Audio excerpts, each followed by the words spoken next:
स्वागत आपका कथा के इस क्रम में।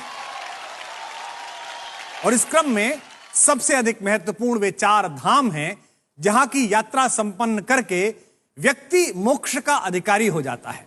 ये 4 धाम हमारी आस्था के युगों युगों से प्रतीक हैं।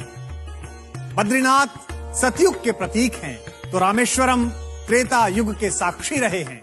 द्वारिका वह पुण्य भूमि है जिसे द्वापर के उस अखिलेश्वर को समर्पित माना जाता है और जगन्नाथ धाम हमारे कलयुग में इस धर्म का प्रतिनिधि है।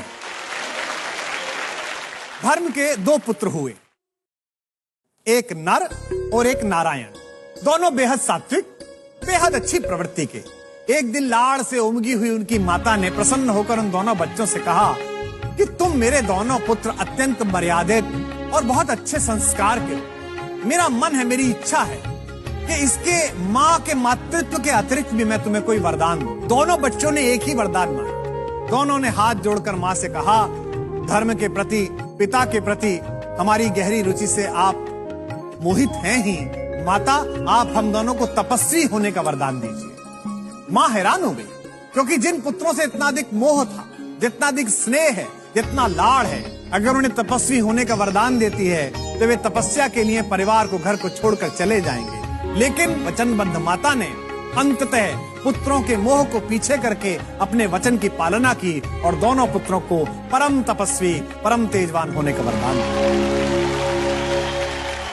अपनी मां से मनचाहा वरदान प्राप्त करने के बाद नर और नारायण घर परिवार की देहरी को त्याग अपने संकल्पों को हिमालय जैसी ऊंचाई देने के लिए पर्वतों के उस प्रदेश में पहुंचे जहां उन्होंने कठिन तपस्या आरंभ कर दी। बद्रीनाथ वही पवित्र भूमि है जहां धर्म के उन यशस्वी पुत्रों ने सहस्रों वर्षों तक घोर तप किया है।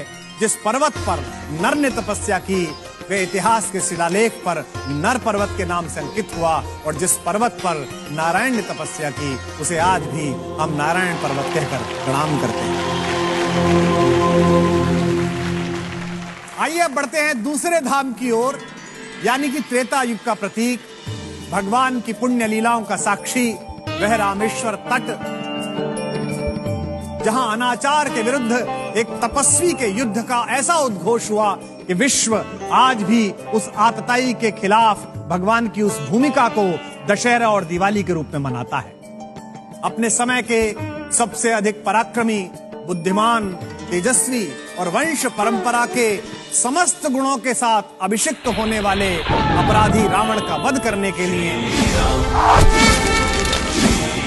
भगवान मर्यादा पुरुषोत्तम श्री राम ने इसी स्थान पर शिवलिंग की स्थापना की थी। प्रभु ने श्री राम को विजय का आशीर्वाद दिया था और भगवान शंकर इस दुनिया में सत्य के लिए संघर्ष कर रहे हर संकल्प को सहारा देने की अवधारणा तब से लेकर आज तक दोहरा रहे हैं। आइए अब प्रस्थान करते हैं द्वारिका धाम की ओर।